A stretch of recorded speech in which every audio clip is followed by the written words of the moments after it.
그러니까 유튜브가 초등학생 때부터 지금까지 저희 가족의 어떻게 보면 대화를 가능하게 해줬던 소재였어요. 유튜브를 아이들이 좋아하는 걸 하다 보니까 이 초등학생 문화에도 관심 갖고 또 중학교 때는 중학생 문화에 관심 갖고 고등학생 때는 고등학생 문화에 관심 갖다 보니까 대화할 거리도 많아지고 소재도 굉장히 풍부했어요. 공부 얘기만 하면 대화를 할 수가 없어요. 그래서 아이들이 좋아하는 진짜 쇼미더머니도 봐야 되고 아이들 짤로 그런 거 다 보거든요. 네네. 사실 수험생활 하더라도. 그러니까 그런 거 보면서 그 얘기를 이만큼 하고 제일 마지막에 안녕하세요. 교육대기자TV 대기자 방종임입니다. 요즘 화제가 된 수험생이 있죠. 어린이 유튜버로 유명한 마이린 최린군인데요. 최근 연세대에 합격해서 화제가 되고 있어서요. 오늘 최린군의 어머니 이분과 함께 하도록 하겠습니다. 안녕하세요. 마이린 엄마 마이맘 이주영입니다. 오늘 구독자님들 보시면서 네. 아 저분 안다 이런 생각 많이 하실 것 같아요. 그리고 네. 사실 아드님은 더 유명하죠. 근데 네. 최근에는 더 유명해진 계기가 있었어요. 네. 연세대에 이번에 합격을 했는데 네. 연세대뿐만 아니라 정시에서도 세 네. 곳이나 합격한 것으로 네. 알고 있습니다. 입시를 다 끝내놓은 지금 어떤 마음이세요? 너무 홀가분하고 좋습니다. 제가 진짜 입시를 처음 겪어봐서 입시가 이런 줄 몰랐습니다. 정말 장장 거의 한 6개월에 걸친 장기간의 싸움이더라고요, 이 입시가. 특히 수시에서 끝낼 줄 알았는데 예. 수시에서 끝내지 못했습니다. 예, 그러니까요. 네. 계속 그리고 영상으로 업데이트를 해주셨잖아요. 네. 그 모든 과정을. 네네. 그래서 저도 수시에서 끝날 줄 알았는데. 네. 근데 정시에서 더 기쁜 소식이 있더라고요. 네, 정시에서 더 기쁜 소식을 전해드리려고 그랬나. 진짜 저희가 수시 6강퇴를 했습니다. 이 영상을 올리고 나서 진짜 저 사실 사회적으로 고립됐었어요. 아무도 저에게 연락하지 않아서. 근데 연세대 발표 날 그날을 그 합격 순간을 다시 소개해 주신다면요? 합격자 발표 날이 원래 2월 7일로 고정이 돼 있거든요. 정말 감사합니다. 예. 조기 발표 조기 감사합니다. 발표였어요? 네네. 설 연휴 전에 조기 발표가 돼서 너무 기분이 좋더라고요. 네. 그동안의 이 과정들을 돌이켜봤을 때 네. 물론 한 가지만은 있지 않겠죠. 여러 가지 맞물린 그 집합체로 합격을 했겠지만 네. 한 가지만 합격할 수 있었던 데는 이게 가장 주요하지 않았나. 네. 한 가지만 꼽아주신다면요? 수시 6강퇴를 아, 때문이죠. 네. 네. 수시보단 정시형 인재였나요? 수시를 지향했지만 네. 저희가 이제 원서를 쓰고 나니까 그리고 떨어지고 나니까 아 내가 이 카드는 잘못 썼구나 이게 그제서야 눈에 보이더라고요. 그러니까 이 입시도 경험이라고 처음이라서 몰라서 한 실수가 많았고 전문가의 도움도 필요했지만 결국 전문가의 도움을 받고도 아 내 자식은 내가 제일 잘하는구나 네. 생각을 했어요. 그래서 네.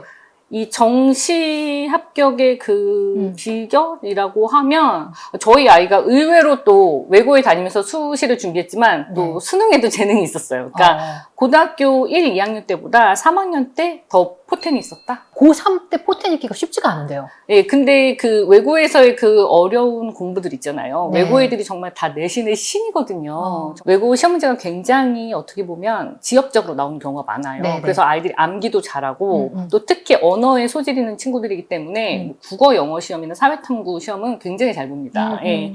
근데 거기서 이 혹독한 훈련의 결과가 아닌가 싶습니다. 예. 그럼 초중고 때 제가 알기로는 선행을 네. 그렇게 많이 하지 않았고 네. 학군지에서 경쟁이 치열한 그 과정도 겪지 않은 걸로 알고 있는데 네네. 외고, 한영외고를 선택한 이유가 좀 있으셨어요? 저희가 이제 중3 때 저희 아이한테 다양한 고등학교 선택지를 알려줬어요. 그래서 외고 설명회도 가보고, 뭐 미디어 관련된 특성화고 설명회도 가보고, 네. 동네 일반고에 대해서도 고민을 해보고 했었는데, 이 설명회를 다 듣고 나더니 아이가 외고를 선택해서 저희는 이제 외고를 가게 됐는데, 그때는 정말 멋모르고 간 거였죠. 네네. 공부 잘하는 친구들이 많이 오는 줄 알았지만 그래도 외고 1학년 1학기는 정말 쉽지 않았어요. 그래서 리니가 굉장히 외고 가서 당황했던 거는 영어 첫 수업 때 영어 토론을 바로 하더래요. 입학하자마자. 첫날. 네네. 네. 근데 그 주제가 교복 자유라에 관련된 거였는데 이 남학생은 일단 교복 자유라고 뭐고 관심이 없습니다. 네. 관심자가 아니죠. 네, 추리닝만 입고 학교 가면 되기 때문에 네네.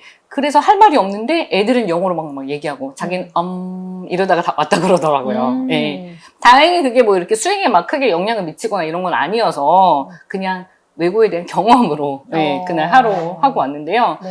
그래서 저 외고의 벽이 높구나 실감을 하면서 시험 준비를 사실 열심히 했어야 됐는데 네. 그냥 그게 학원만으로 해결되지 않는 점이었어요. 이 외고 시험이. 이제는 다 입시 끝났으니까 입시 편히 말씀해 주세요. 네네. 너무 그래도 놀라운데 희망을 주셔야 되니까. 네, 영어 거기서 처음에 8등급? 8등급이었어요? 네. 1학년 때요? 네, 1학년 중간고사 1학년이라. 때. 아, 네. 네네. 저희 아이가 그때 영어 시험을 보고 너무 당황한 거예요. 이렇게 시험이 나올 줄 몰랐던 거죠. 본인도 예상을 못했고. 내신 학원은 한 2월 달부터 다니기 시작했는데도 네. 그 자료를 막 이만큼씩 받으면서도 예상을 못했던 거예요. 본인이 외고를 선택했음에도 불구하고 이 정도로 나올 줄은 몰랐던 거죠. 그랬던 거죠. 네네. 네. 그래서 마지막 한 7문제 정도는 다 풀지도 못하고 네. 그러면 사실 OMR 카드 마킹이라도 막 했어야 되잖아요. 근데 그것도 못하고 7문제 그냥 날린 거예요. 근데 외고는 외국어의 실수가 워낙 높잖아요. 네, 보통은 영어가 한 2과목 정도, 그리고 전공과 2과목이 모든 학기에 거의 있습니다. 네. 영어가 조금 줄어들었다 늘어났다 뭐 이런 건 있고, 전공은 항상 2과목, 그러니까 한 네. 7단위, 8단위 정도 되거든요. 네네. 네. 그 충격을 어떻게 상쇄시켰나요? 아, 쉽지 않았어요. 그래서 네. 기말고사 때까지 거의 1학년 1학기를 거의 말아먹고, 네. 근데 그 영어가 워낙 그 단위수가 높다 보니까 네. 이 성적을 많이 깎아먹더라고요. 그렇죠. 그러니까 저희가 수시에서 6강탈을 하게 된 이유도 결국은 그 1학년 1학기 성적이 약간 발목을 잡았다라고 생각을 하고 있어요. 그럼에도 불구하고 스스로 노력했던 그 비결은 뭐였을까요? 사실 영어 한 과목만 그랬지 다른 과목들은 평이한 성적이 나온 거예요. 그래서 저는 조금 다른 친구들 비교하면 안 되지만 외국 친구들도 요 정도야. 너도 노력하니까 여기 뭐 어느 정도는 되잖아. 이 정도 되니까 다른 거 노력하면 계속 이 정도보다 더 잘 볼 수 있어. 수학 같은 경우도 너 절대로 뒤처지지 않잖아. 그러니까 우리 공부 좀 덜 하고 갔더라도 해낼 수 있다. 이렇게 하면서 아이한테 독려를 많이 했고. 초중고 때 어떻게 지냈는지가 좀 궁금해요. 초중고 학습 패턴과 그 시기에 부모님으로서 강조했던 그런 부분이 있었을까요? 아이 가르칠 때 적기 교육이 제일 중요하다고 생각했거든요. 네네. 그때 학습을 해야지 가성비 있고 가심비 있게 공부할 수 있다고 생각을 해서 좀 일찍 선행을 시키진 않았어요. 네. 한글도 한 6살 되어갈 즈음, 한 5살 후반에 예. 그때 자기가 유치원에서 좀 자기만 자기 이름을 잘 못 쓴다 얘기를 해서 그때 이제 한글 학습지를 시키기 시작했고 네. 예, 아이가 숫자는 워낙 좋아해서 그때 이제 한글 교육을 시작하면서 연산도 같이 시작을 했었죠. 네네. 학습지로. 네네. 네. 그리고 저는 그냥 어릴 때 많이 놀아라. 사실 이런 주의였어요. 그러니까 이게 네. 선행을 많이 한다고 해서 공부를 잘하는 건 아니잖아요. 예, 선행을 해도 받아들이는 아이들이만 공부를 잘하는 게 가능하잖아요. 예, 그래서 저는 그런 학습지 위주로 놀면서 공부를 많이 시켰고 저희 네. 아파트 단지가 그 초등학생들이 굉장히 많은 단지여서 네. 놀이터에 아이들이 끊이지 않았거든요. 네. 거기서도 가장 열심히 노는 친구였나요? 그럼요. 그리고 놀이터에서 항상 잘 늦게 나가고 싶어하는 친구여서 제가 네. 놀이터에서 가장 오래 있는 엄마이기도 했습니다. 사실 그렇게 놀았기 때문에 유튜버로 네. 연결된 부분도 사실 있었던 거잖아요. 맨 처음에 친구랑 같이 놀던 그 모습을 좀 닮지 않았나요? 아, 네. 그것도 많이 찍었고 저희 아이가 유튜브를 하게 된 계기는 그때 아이들 사이에 마인크래프트라는 게임 굉장히 유행을 했어요. 그 마인크래프트가 마이크로소프트가 인수하기도 했고 교육적으로도 사실 아이들한테 공간감이나 이런 걸 익히기는 굉장히 좋은 게임이거든요. 또 창의적으로 스토리를 만들 수도 있고 그래서 그 게임을 하면서 저희 아이가 그 마크 유튜브 영상을 보고 유튜브를 하고 싶다고 얘기를 했어요. 네. 그게 몇 학년 때요? 그게 한 초등학교 2학년 말 그쯤이었어요. 예. 사실 너무너무 재미난 저희가 인연이 있잖아요. 네네. 제가 사실 그때 키즈 크리에이터가 한창 막 이제 막 나타날 그 즈음에 제가 린 군을 인터뷰하러 갔던 그 기억이 아직도 새록새록 나고 있습니다. 네, 저희 아이가 그때 10년 후에 이렇게 인터뷰로 뵙네요. 네, 유튜브가 아니라 이제 연대 정상학생으로 이렇게 또 기자님도 어느새 교육대 기자라는 그러니까요. 닉네임이 생기셔서 어쨌든 초등 저학년 때는 그렇게 학습지나 학교 들어가기 전에 그 부분을 강조하셨고 초등 때 중등 때는요? 저는 아이한테 그리고 만화책이라도 많이 보라고 했어요. 사실 요즘 아이들이 학원 다니고 시간이 굉장히 없고 바쁘잖아요. 근데 그 짧은 시간 내에 막 그 심도 있는 독서까지 하려면 아이들이 사실 항상 스트레스 상황에 내몰린다고 생각을 했거든요. 그래서 저는 그냥 시간 남을 때 만화책이라도 많이 보라고 많이 권했고 그리고 만화책에서 아이가 흥미를 보이는 부분이 있다. 그러면 거기서 심화 독서를 나갔어요.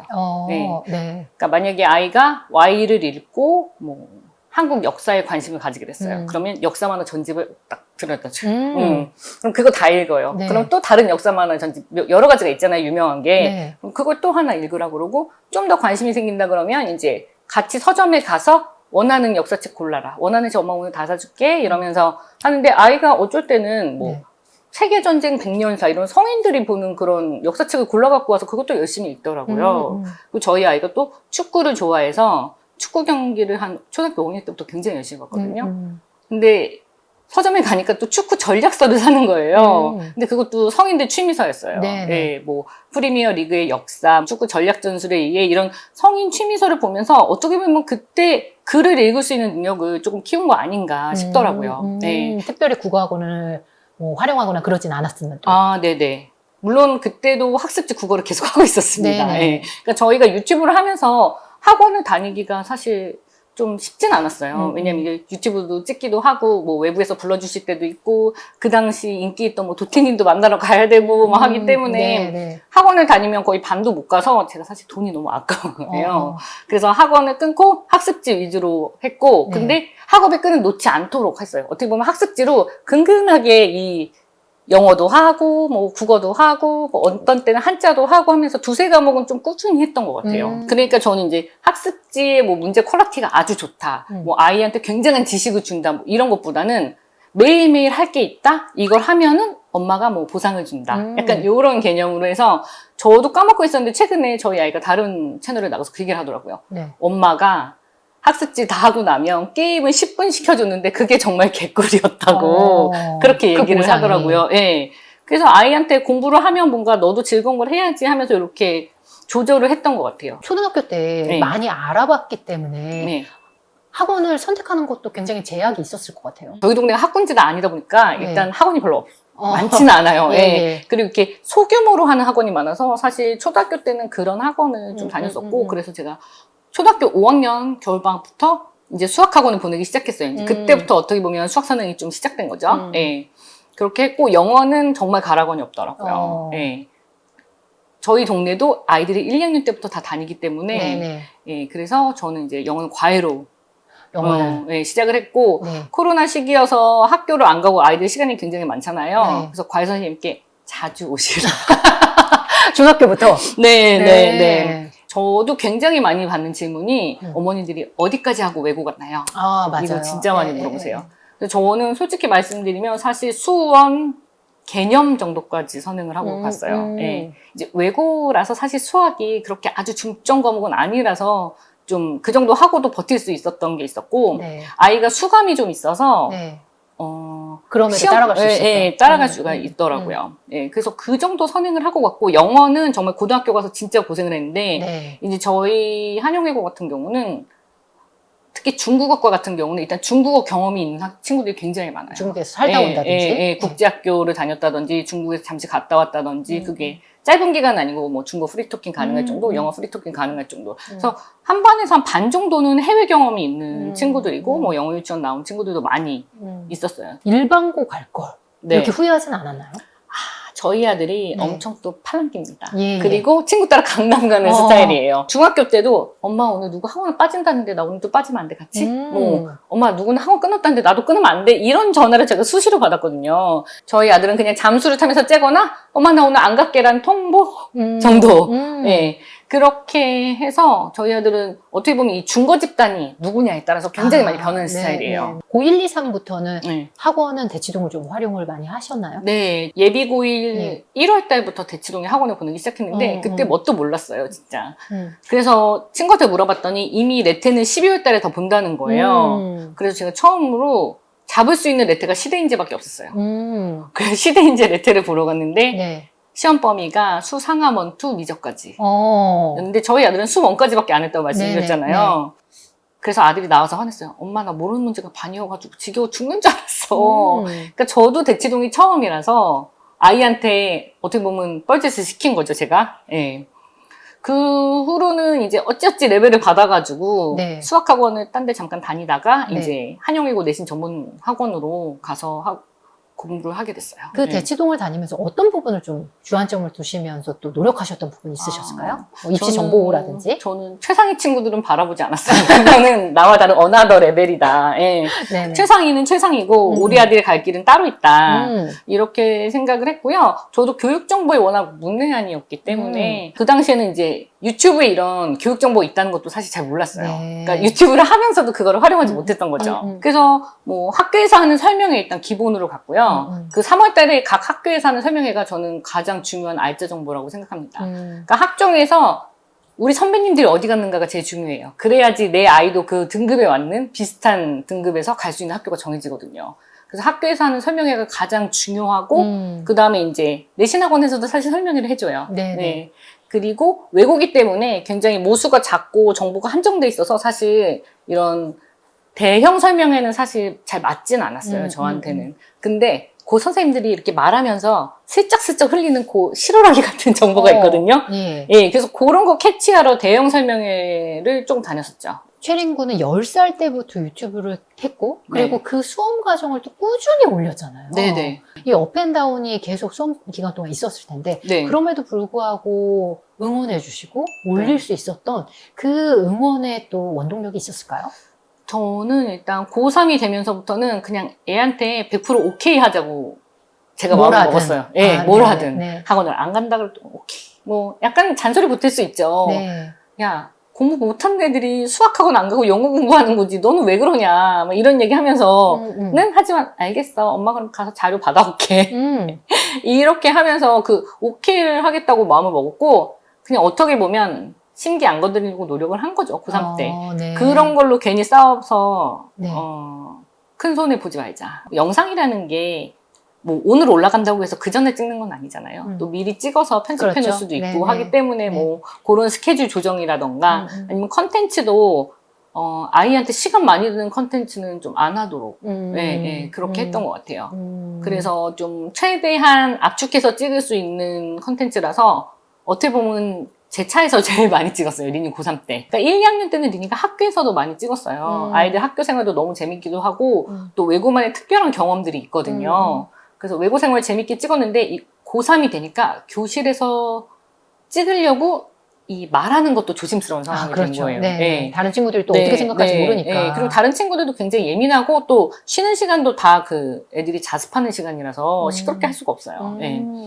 그래서 등하교 시간에 학원 데려다 주면서 영상을 많이 찍기 시작했죠. 그러니까 아이가 가장 영상 찍기 편하고 쉬었던 시간 그리고 또 다른 걸 할 수 없기 때문에 그냥 저와의 대화로 많이 풀어갔던 것 같아요. 유튜브를 계기로 대화의 물꼬를 틀 수 있는 그런 시간이었을 것 같아요. 네네, 그럼요. 그러니까 유튜브가 초등학생 때부터 지금까지 저희 가족의 어떻게 보면 대화를 가능하게 해줬던 소재였어요. 유튜브를 아이들이 좋아하는 걸 하다 보니까 이 초등학생 문화에도 관심 갖고 또 중학교 때는 중학생 문화에 관심 갖고 고등학생 때는 고등학생 문화에 관심 갖다 보니까 대화할 거리도 많아지고 소재도 굉장히 풍부했어요. 그리고 네. 아이가 학교에서 영상 찍어오다 보니까 친구들도 많이 알고 그래서 뭐 누구는 요새 어떻게 지내냐 이런 아이 안부도 묻기도 하고 이렇게 친구 관계도 많이 알게 됐죠. 이 수험 생활할 때 아이들이 제일 스트레스 받는 게 공부 얘기거든요. 네. 근데 공부 얘기를 하려면 공부 얘기만 하면 대화를 할 수가 없어요.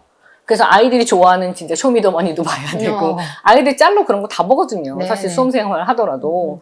그러니까 그런 거 보면서 그 얘기를 이만큼 하고 제일 마지막에 공부 얘기. 그러면 유튜브를 했었던 경험이 지금 네. 돌이켰을 때 이런 긍정적인 경험도 있겠지만 네. 혹시 아쉬웠던 거, 혹시 아쉬웠던 불편했던 거요? 거 그런 부분이 있었어요? 불편했던 거요? 네. 아쉬웠던 점이 있긴 있죠. 네. 온라인에는 정말 다양한 사람이 있기 때문에 키즈가 하는 채널이라도 굉장히 악플이 많이 올라옵니다. 저희 초등학생 악플의 대명사 못생겼다, 노잼이다, 공부다이다 이런 악플은 정말 초등학교 때 진짜 많이 받았었고요. 네. 커서는 이제 뭐 채널이 굉장히 커졌잖아요. 저희 네. 아이가 100만 채널이 된 게 초등학교 맞아. 6학년 때거든요. 근데 네. 그 이후에는 뭐 100만인데 뭐 조회수가 이거밖에 안 나오냐. 뭐 팩트기도 하지만 뭐 아이한테는 좀 상처가 될 수 있는 그런 말이기도 했는데 저는 그냥 아이한테 이 세상의 모든 사람이 너 다 좋아할 순 없다. 싫어하는 사람도 있고 좋아하는 사람도 있는데 꼭 싫어하는 사람이 더 말을 많이 한다. 예. 그리고 악플을 남기는 사람은 자신이 주목받고 싶은 사람이다. 그래서 유튜브 채널에서 너가 악플로 대응해서 싸우지 말아라. 그럼 다양한 경험들이 밑바탕이 됐을 것 같아요. 쌓이고 쌓여서 지금의 긍정적인 성격을 영향을 주지 않았을까라는 생각이 들어요. 네, 그리고 저희 아이가 유튜브를 하면서 그 스터디 리듬이라는 걸 많이 했었거든요. 그 시간은 시청자와의 약속이기 때문에 저희 아이가 굉장히 그걸 집중해서 공부를 하더라고요. 그래도 스터디 리듬을 할 때. 그래서 저는 그 덕도 사실 많이 봤습니다. 네. 저희 아이가 카메라를 켜놓고 공부를 하는데 본인이 하면서 집중하는다면 굉장히 집중을 잘하더라고요. 그리고 10분 쉬는 시간 이렇게 걸어놓고 가요. 스케치북 이렇게 써가지고. 그럼 그 옆에 침대에서 쪽잠도 자고 나와서 간식도 먹고 뭐 이렇게 많이 했었는데 그 스터디 리듬이 하는 걸 저도 이제 보는 거죠. 아이가 하면. 그럼 아이가 좀 존다 싶으면 간식도 갖다 주고. 그리고 쉬는 시간 10분이라고 해놨는데 더 자. 네, 더 자고 있어요. 그러면 이제 깨우시기도 가서 하고. 깨우죠. 네. 저희 아이가 그때 이제 시청자분들한테 응원도 받으면서 공부를 할 수 있었던 것 같아요. 네. 긍정적으로 말씀을 해주시지만 음. 주변에서 워낙 많이 알아보기 때문에 네네. 부담도 많이 되셨을 것 같아요. 네. 모든 수험 과정을 다 무슨 트루먼 쇼도 아니고 다 알고 있잖아요. 네네. 그 과정에 대한 부담은 없으셨어요? 그 과정을 저희가 공개하지 않는다면 그냥 유튜브 그만두는 게 맞다고 생각을 했어요. 네. 어떻게 보면 제가 극단적으로 말씀드린 건데 그냥 아이의 브이로그로 유튜브를 운영을 하고 있는데 그냥 쉬어간다거나 또는 너무 잠수를 탄다거나 그것보다 육광탈을 했는데 아니라고 말할 수는 없잖아요. 거짓말을 할 수는 없잖아요. 그렇다고 잠수를 탈 수는 없잖아요. 그리고 아이한테 물어봤는데 아이가 자기는 그거 그냥 영상 찍을 수 있다. 그거 해서 그런 영상을 기획하게 됐고 또 예. 업로드까지 이어지게 된 거죠. 저희 아이도 굉장히 담담하게 받아들이고 있더라고요. 와. 그러니까 저희가 수시 학교이기 때문에 사실 저희 아들 친구들은 거의 다 수시를 붙었어요. 네. 근데 혼자 이제 불합격자가 돼가지고 정시 결과가 나올 때까지 기다린 거죠. 키즈 유튜버로 시작하려는 친구들이 네. 많이 물어보실 것 같아요. 그럴 때는 어떤 조언 해주세요? 아이 혼자 하게 두지 마시고 사실 부모님이 공부를 좀 많이 하셨으면 좋겠어요. 네네네. 예. 유튜브가 무엇인지 어떻게 돌아가는지 댓글은 누가 다는지 이런 것도 좀 알아두셔야지 아이가 할 때 그 위험성을 좀 차단할 수도 있고 또 아이가 사실 재미로 하는 콘텐츠지만 어쩔 때는 조금 위험한 걸 할 수도 있거든요. 네네. 그럴 때 제재도 필요하고요. 네. 입시도 마찬가지예요, 사실. 입시도 부모님들이 공부를 하셔야지 결국은 아이의 성적으로 정말 최고의 성과를 낼 수 있지 않나. 성적마다 다르지만 이 성적으로 사실 우리가 제일 좋은 아웃풋을 내는 게 그 목표잖아요. 입시의 목표잖아요. 네. 입시라는 게 굉장히 복잡하고 어. 렵더라고요 네. 그 용어도 어렵고 생률이라서 항상 해마다 제도가 바뀌어요. 그 저도 제 채널에서 라이브를 하는데 네, 올해 입시 다르고 내년 입시 달라서 저희 후배 학부모님들한테 말씀드리려고 저도 사실 요즘 유튜브로 설명회도 보고 이러거든요. 왜냐면 알려주시려고요? 네, 네, 와. 같이 얘기도 하고 저도 대화를 해야 되는데 모르면 안 되잖아요. 맞아요. 그래서 학부모님들이 입시도 사실 많이 공부하셨으면 좋겠어요. 상담 갔을 때 그래도 기초적인 거 물어보느라고 시간 허비하시는 것보다 정말 중요한 정보를 물어보시는 게 필요하잖아요. 정말 컨설팅도 되게 비싸잖아요. 어떻게 보면. 근데 그 시간에 정말 최고의 정보를 그 선생님한테 물어봐야지 기초적으로 뭐 어느 학과 되나요? 뭐 이런 거 물어봐가지고는 네. 정말 저는 정말 그 시간이 아깝죠. 아까운 시간이라고 예, 생각하거든요. 예, 예. 그래서 얘가 왜 공부를 하나 안 하나 감시하는 이런 게 아니라 이 아이가 공부는 아이가 하도록 하고 정말 최대의 시너지를 낼 수 있는 방법. 그러니까 정보 모으고 우리 아이가 어떤 전형이 맞는지 이런 거는 좀 공부를 많이 하셨으면 좋겠다라는 생각하고 있어요. 최린군이랑 다음번엔 같이 만나는 그 날이 있었으면 좋겠습니다. 네. 함께 해주셔서 감사합니다. 네, 감사합니다. 대기자 TV